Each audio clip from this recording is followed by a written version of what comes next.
deixar a sua casa mais segura para você morar por mais tempo sozinho, se você é idoso ou mesmo se você é um familiar de idoso. Meu nome é Esther, eu sou médica geriatra formada pela USP e hoje eu vou falar bastante sobre esse assunto, dar várias dicas. Fica até o final. Primeiro, vai sair vídeo aqui no canal sobre esse assunto, mas não existe limitação apenas pela idade para morar sozinho. O idoso pode morar até a idade que tiver condições, desde que as condições estejam ali bem respeitadas, mas confere aqui no canal esse outro vídeo que eu tenho certeza que você vai gostar. A minha ideia, então, aqui hoje é trazer várias dicas para simplificar a sua vida. Por quê? Com a idade e com o aparecimento de algumas doenças, alguns idosos começam a ter ali dificuldades para realizar algumas atividades. E aí, muitas vezes, o próprio idoso ou a família acha que a pessoa não pode mais morar sozinha. Mas a verdade é que fazendo algumas adaptações, muitas vezes sim, continua sendo super seguro morar sozinho. As primeiras dicas são sobre os serviços domésticos. Muitas pessoas ficam tristes porque não estão mais conseguindo fazer os serviços domésticos como eram antigamente. Bom, sempre dá para contar com uma ajuda externa se você não faz questão de fazer serviço doméstico, mas também existem ali algumas pequenas compras, algumas adaptações na casa que a gente pode fazer para que você mesmo continue fazendo seus serviços domésticos. Uma ideia é uma lava-louças, por exemplo. Tem gente que tem dificuldade para lavar ali a louça por conta da água gelada ou às vezes de não conseguir mais pegar o prato tão adequadamente, mas conseguiria usar uma lava-louça. Outra sugestão é usar varal de chão. Eu vejo que tem muito idoso que está super triste porque não está mais conseguindo levantar o braço ali para pendurar as suas roupas, sendo que já existe varal de chão, gente. Claro, muitas vezes com uma boa fisioterapia a gente consegue melhorar essa questão aqui da força, problemas nas articulações dos ombros, mas mesmo se não conseguir ou até lá, você pode muito bem usar um varal de chão que não envolve tanto esforço para pendurar suas roupinhas. Essa eu adoro e eu tenho aqui em casa. Mop. Já ouviu falar?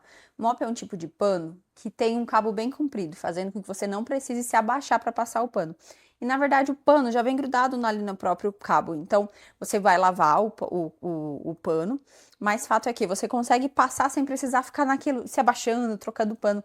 Gente, isso para quem tem problema nas articulações, problema nas costas, facilita muito e limpa igualzinho, tá? É o que eu uso aqui em casa. Batedeira para bater massa. Muita gente também fica triste porque sempre fez pães maravilhosos, algumas massas como macarrão e agora não tem mais a força. Mas a verdade é que hoje em dia já existem batedeiras que servem para bater massa de pão, que servem inclusive para bater massa, tudo isso. Vale a pena dar uma pesquisada. Fogão de indução. Você já ouviu falar no fogão de indução? É um fogão que não tem chama, não tem fogo. Ele é um vidro. Quando você liga ele, ele só vai funcionar se tiver uma panela em cima. Então não existe aquela história de esquecer o fogão ligado, porque se tirar a panela ele desliga sozinho na mesma hora. Claro, a superfície fica quente ali, porque a panela estava quente ali, então vai ficar quente por um tempo, mas não vai ficar ligado por mais tempo, porque desliga na mesma hora. Essa é uma boa solução, por exemplo, para aquelas pessoas mais desatentas, que têm deixado ali a panela, às vezes, né, que tem deixado o fogão ligado, sem a panela em cima, ou então gente que tem medo de mexer com fogo, e inclusive é mais prático de limpar. Também tem aqui em casa, eu adoro fogão de indução, viu? As próximas dicas têm a ver com prevenção de quedas. Um dos principais problemas que a gente vê entre idosos, infelizmente, são quedas. Já falei várias vezes aqui no canal. Mas as quedas, elas podem levar a sangramentos na cabeça e a fraturas graves, como quebrar o osso da coxa e não conseguir mais andar, por exemplo. Eu já fiz vídeo aqui no canal especificamente sobre como deixar a sua casa melhor preparada para prevenir quedas. Vou deixar o link aqui. Mas, de qualquer forma, algumas dicas rápidas são: evitar de ter degraus dentro de casa, porque isso comumente é um fator de quedas. Evitar de ter tapetes também, mesmo tapete antiderrapante, pode servir ali, mesmo que seja pouquinho, como um fator para levar a um tropeço. Manter sempre a casa bem iluminada, principalmente ali à noite, quem acorda para ir no banheiro, tem que ter ali uma iluminação no corredor até conseguir ir no banheiro. E uma coisa super importante, essa muito idoso costuma falhar, hein? Óculos e aparelho de audição serve para ser usado. Tem gente que só usa óculos para leitura, só usa óculos para sair de casa, só usa aparelho de audição como se fosse brinco, só para sair de casa.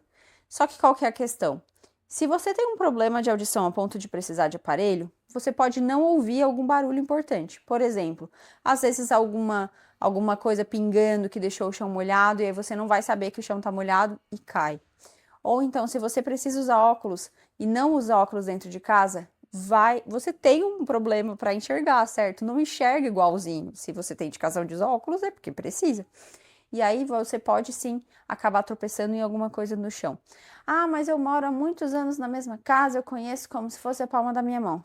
Mas e no dia que alguém tiver deixado cair alguma coisa no seu chão? E aí? Será que você vai enxergar? A gente vê muitas quedas acontecendo por esse motivo.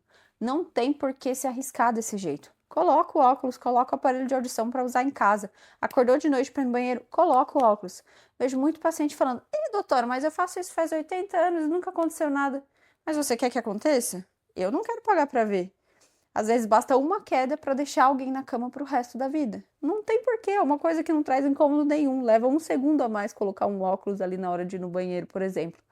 Fica aqui o alerta, é uma coisa que previne muita encrenca. Próxima dica, e essa é polêmica. Muita gente acha que bengala, andador e até cadeira de rodas são formas de dependência, mas na verdade não. Tem muita gente, prefere não usar bengala e tem que ficar chamando o filho toda vez para agarrar no braço dele para ir no banheiro. Isso sim é uma dependência, você está dependendo de alguém. A bengala não é uma dependência, pelo contrário, ela é uma liberdade. Tem muita gente que estava sem andar ou estava sempre dependendo de alguém vir buscar, que com a bengala volta a conseguir andar. Com o andador, volta a conseguir andar. Volta a conseguir ir no banheiro sozinha, ir para a cozinha sozinha. Tem gente que às vezes até consegue cozinhar porque tem ali um andador onde consegue se apoiar. Sem falar que evita quedas. Quem indica bengala e andador ou é o médico geriatra, ou médico fisiatra, ou então fisioterapeuta. Se você tem indicação de usar, não veja ela como dependência. Pelo contrário, é uma liberdade, é o que te possibilita ter mobilidade, conseguir andar dentro da sua própria casa e para fora de casa também. Então, se você mora sozinho e tem indicação de usar algum desses aparelhos, use. É isso que vai te fazer conseguir morar sozinho por mais tempo. Deslocamentos. Tem muito idoso que está com medo de morar sozinho porque, por exemplo, não sabe dirigir. Mas, gente, hoje em dia a gente já tem transporte por aplicativo. Dá para pedir ali do celular, às vezes, hoje em dia, inclusive, alguém pode pedir para você. Então, você pode ligar para um filho, por exemplo, e esse filho pedir e mandar na sua casa. Olha que legal. Muito idoso consegue aprender a usar o Uber tranquilamente, viu? Hoje em dia, inclusive, existe a conta sênior da Uber, que é uma conta que tem as letras um pouco maiores, mais simples ali, sem tanta poluição visual, que fica mais fácil para o idoso, no geral, usar. Não tenha medo de aprender a usar o Uber agora, não. Peça ajuda para alguém, pede para alguém sentar ali e te explicar. Para quem prefere usar ônibus ou transporte público, mas tem se confundido, qual que é a minha sugestão? Anota antes o trajeto, então já se prepara, pesquisa antes, saiba qual é a linha de ônibus que tem que pegar, que hora que passa, que aí na hora que chegar lá para pegar o ônibus não vai ficar desesperado. Próxima dica é sobre remédios. Eu já fiz um vídeo aqui especificamente sobre como fazer para se organizar ali na hora de organizar os remédios, as medicações.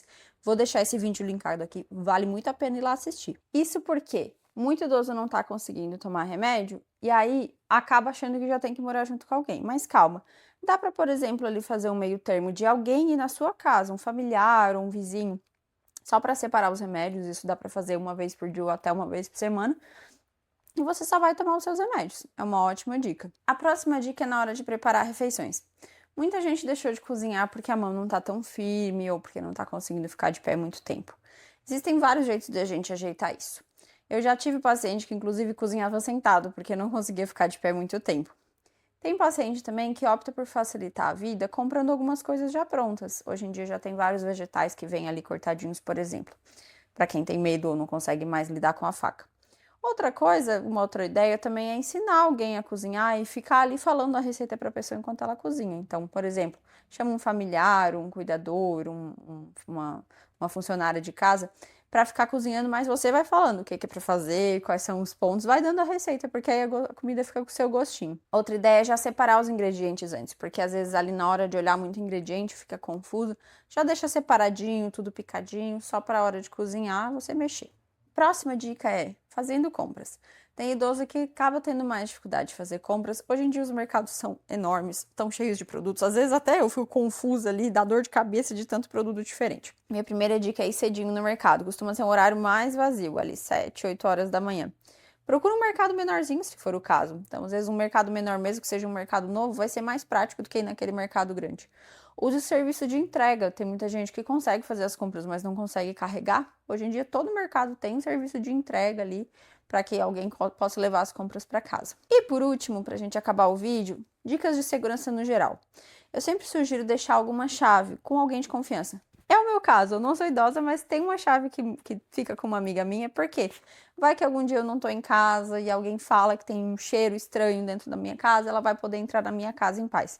Uma outra dica é ter uma Alexa. O que é a Alexa? A Alexa, ela é tipo uma caixinha de som que ela escuta a gente falando e ela interage. E você pode programar do jeito que quiser. Pede ajuda ali na hora de programar. Então, por exemplo, você pode programar ela para lembrar de tomar os seus remédios. Então, ela pode te avisar: seu João, 9 da manhã, tá na hora de tomar o glifage.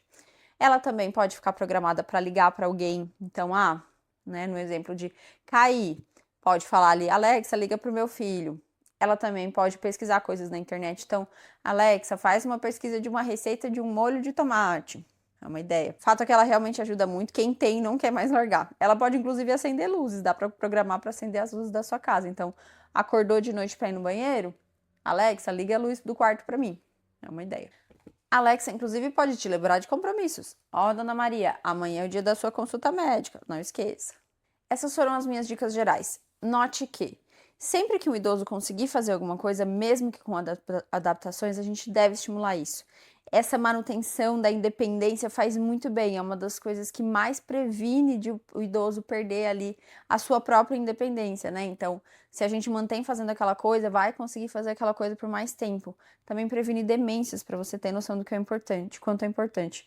Então, a gente tenta fazer aquelas adaptações para que sim, muitas vezes, se é possível aquele idoso morar sozinho, para que ele continue morando sozinho. Se você ficou com alguma dúvida, deixe nos comentários para mim que eu vou te responder. Se inscreva aqui no canal. Toda semana sai vídeo novo. Até mais.